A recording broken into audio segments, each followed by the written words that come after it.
sorry. I'm tying a string to this. I'm not a good pilot. So I'm tying a string as my tether so I don't lose the drone. But yeah, this is FPV toy drone we purchased on Amazon. So you can see it's got a lot of holes in it. It's not really waterproof. All the water pockets are coming out. It's flashing, losing connection. Let's get it back out here again. All right, soaking wet, reconnected. I'm gonna give this a shake because there's a lot of water inside. So, it's still flashing, trying to connect. So it's found the controller again.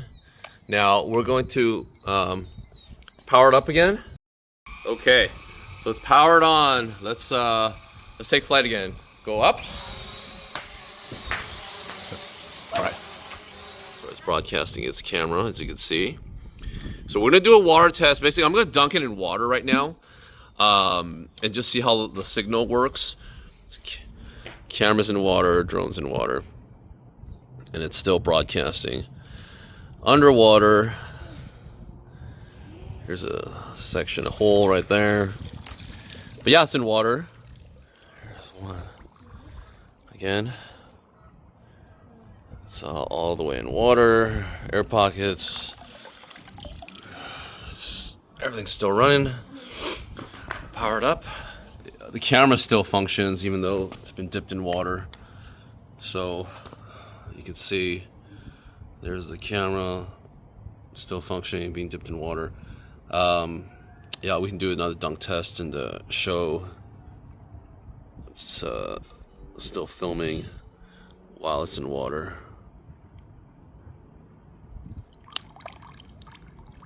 Okay, we're gonna dunk it in water again. I think this is our maybe 8th time already, but again, air bubbles, everything's coming out. Okay, it's connected. You can see a solid light. We'll do a power up test again. Okay, power up, that's good. You see all the water draining out. But again, these are not waterproof drones.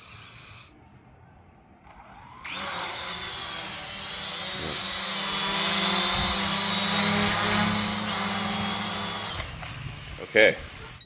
Yeah, pretty good, I would say. Camera, everything, a lot of water. Again, complete penetration and motors everywhere. You saw the air bubbles, all the air pockets coming out. Yep. It works. Great. Thank you.